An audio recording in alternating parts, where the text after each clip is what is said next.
నమస్తే, welcome to Suman TV. దక్షిణ అండమాన్ సమీపంలో ఏర్పడిన తీవ్ర అల్పపీడనం వాయుగుండంగా బలపడింది. దీని ప్రభావం ఏ విధంగా ఉండే అవకాశం ఉంది, ఎక్కడెక్కడ భారీ వర్షాలు కురిసే అవకాశం ఉంది, దీని ప్రభావం ఎట్లా ఉండబోతుందో తెలుసుకునే ప్రయత్నం చేద్దాం. వాతావరణ శాఖ అధికారి శ్రీనివాస్ గారు మనకి లైవ్ కాల్లో జాయిన్ అయ్యారు. మాట్లాడదాం సార్తో. శ్రీనివాస్ గారు, ఈ తీవ్ర అల్పపీడనం వాయుగుండంగా బలపడింది.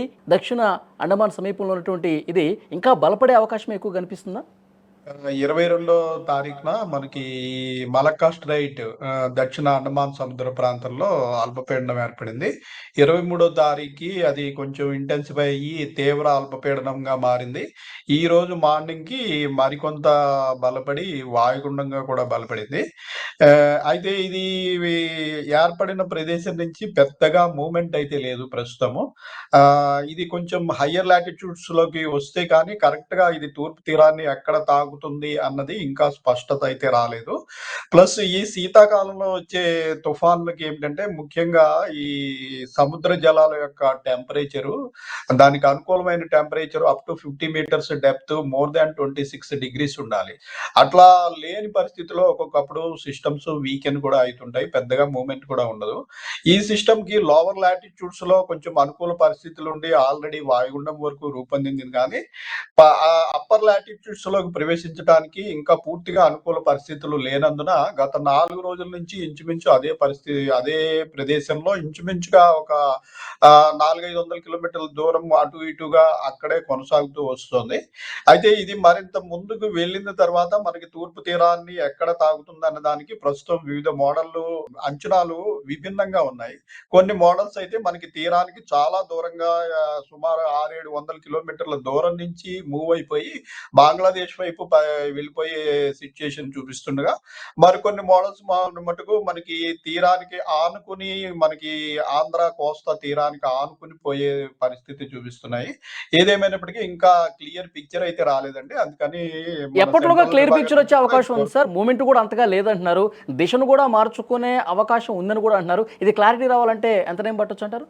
ఇది క్లారిటీ రావడానికి మరొక 48 అవర్స్ టైం పడుతుందండి. ఇది కొంచెం హయ్యర్ లాటిట్యూడ్స్ లోకి మూవ్ అయితే తప్పించి దీని గురించి మనము, అందుకని ఇంకా ట్రాక్ కూడా మామూలుగా డిప్రెషన్ అయిన తర్వాత ట్రాక్ ఇస్తాము. ఈసారి ఇది మూమెంట్ లేకుండా 4 రోజులు బట్టి అదే పరిస్థితిలో ఉంది. హయ్యర్ లాటిట్యూడ్స్ లో అంత అనుకూల పరిస్థితులు ప్రస్తుతం కనిపించడం లేదు. సో దీనికి మనకి ఎక్కడ తాగుతుందన్న దానికి ఇంతవరకు స్పష్టత రాలేదు. మరొక 48 అవర్స్ ఇది కొంచెం మూవ్ అయ్యి మనకి అప్పర్ లాటిట్యూడ్స్ లోకి వచ్చినట్టయితే అసలు నిజంగా బలపడుతుందా, అక్కడే వీకెన్ అయిపోతుందా, లేకపోతే తూర్పు తీరాన్ని ఎక్కడ తాగుతుందా అనే దాని మీద క్లారిటీ రావడానికి ఇంకొంచెం సమయం పడుతుందండి. ఇప్పుడు ఒక సీనియర్ వాతావరణ అధికారిగా మీరు ఎన్నో అల్పపీడనాలు చూసుంటారు, వాయుగుండంగా బలపట్టాలు, తుఫానుగా మాటలు ఇవన్నీ చూసుంటారు. ఈ ప్రస్తుతం దీని కండిషన్ చూస్తుంటే అది ఎటువైపు మొగ్గు చూపే అవకాశం ఉంది మీ అంచనా? ఇది అంటే ప్రస్తుతం ఇప్పుడు 4 రోజులుగా ఇంచుమించు అదే ప్రదేశంలో కొనసాగుతోంది. అంటే ఏంటంటే అప్పర్ లాటిట్యూడ్స్‌లో అంత అనుకూల పరిస్థితులు కనిపించటం లేదు. కొన్ని మోడల్స్‌లో ఏం సూచిస్తున్నాయంటే ఇంచుమించుగా ఇది సముద్రంలో వీకెన్ అయ్యే పరిస్థితి చూపిస్తుంది. అయితే మనకి తమిళనాడు దక్షిణ తీరానికిను, శ్రీలంకకి మధ్యలో మరొక సిస్టమ్ తయారవుతోంది. అది ఈ రోజు అల్పపీడనంగా మారింది.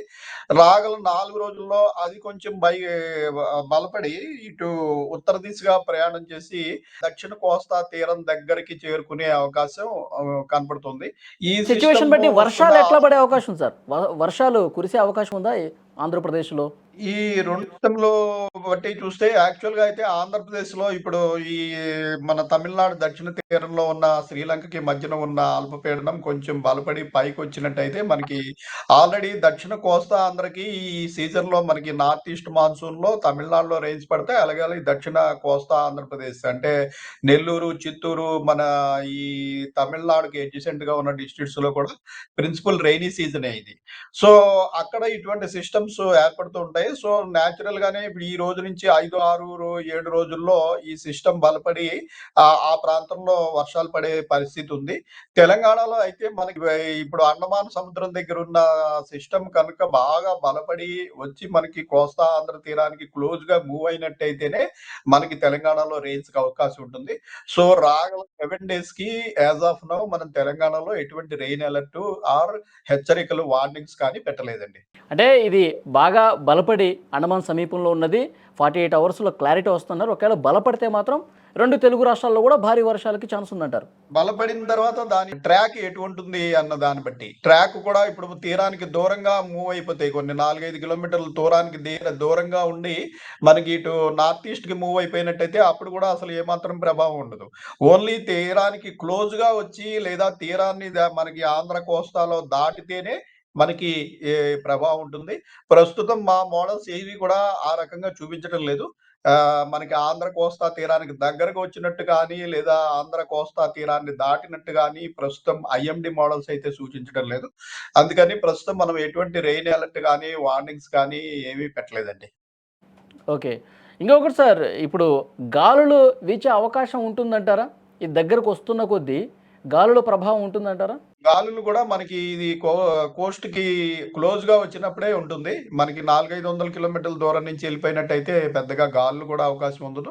దానివల్ల ఏంటంటే మనకి ఉన్న మాయిశ్చర్ కూడా ఆ సిస్టమ్‌లోకి వెళ్ళిపోయి కొంచెం డ్రై వెదర్ వచ్చేసి మళ్ళీ మనకి నార్త్ నుంచి మొన్నటి వరకు మనం చూసాం కోల్డ్ వేవ్ సిట్యుయేషన్. మనకి ఉత్తరాది నుంచి గాలులు వచ్చి, చలిగాలులొచ్చి దానికి తోడు మనకి క్లౌడ్‌లెస్ నైట్స్ ఉండటం వల్ల లాస్ట్ 10 డేస్ కూడా మనం cold wave, severe wave, cooled wave పరిస్థితులు చూసాము. ఎప్పుడైతే ఇక్కడ అల్పపీడనం ఏర్పడిందో మనకి నేచురల్‌గా విండ్ డైరెక్షన్స్ మారిపోతాయి. సో, నార్దర్న్ విండ్స్ మనకి ఒక 3, 4 రోజుల నుంచి కట్ ఆఫ్ అయిపోయి, మనకి తూర్పు వైపు నుంచి అలాగే ఆగ్నేయ దిశ నుంచి గాలులు మనకి ఆంధ్రప్రదేశ్‌లోకి, తెలంగాణలోకి ప్రవేశించడంతోటి ఇవి మాయిశ్చర్‌తో కూడుకున్న గాలులుంటాయి. ఈ మాయిశ్చర్‌తో కూడుకున్న గాలుల వల్ల టెంపరేచర్స్ పెద్దగా పడవు. మనకి అందుకని నైట్ టెంపరేచర్స్ ఇంక్రీజ్ అయిపోయాయి. మళ్ళీ ఇప్పుడు ఎక్కడ కోల్డ్ వేవ్ సిట్యుయేషన్ లేదు. మనకి 14-21 డిగ్రీస్ వరకు మినిమమ్ టెంపరేచర్స్ నడుస్తున్నాయి. సో, ఈ సిస్టమ్ గనుక దూరంగా మూవ్ అయిపోయినట్టయితే మన దగ్గర మళ్ళీ మాయిశ్చర్ అంతా తగ్గిపోయి, మళ్ళీ నార్దర్లీ విండ్స్ ప్రవేశించి చలి పెరిగే అవకాశం ఉంటుంది. అది ఒక 4, 5 రోజుల తర్వాత అటువంటి సిట్యుయేషన్ ఎక్స్‌పెక్ట్ చేస్తున్నాము. అయితే ఒక 24-48 గంటల్లో ఈ సిస్టమ్ ఎటు పోతుంది, ఇది బలపడుతుందా లేదా అన్నది మనకి పూర్తిగా క్లారిటీ వచ్చిన తర్వాత మనం దాని గురించి ఫర్దర్ ఫోర్‌కాస్ట్ ఇయటం జరుగుతుందండి. చూద్దాం సార్. నెక్స్ట్ అది ఎట్లా ఉంటుందనేది కూడా క్లారిటీ వస్తుంది కదా 48 అవర్స్‌లో. మళ్ళీ ఒకసారి మనం మాట్లాడదాం. Thank you very much sir. Thank you అండి.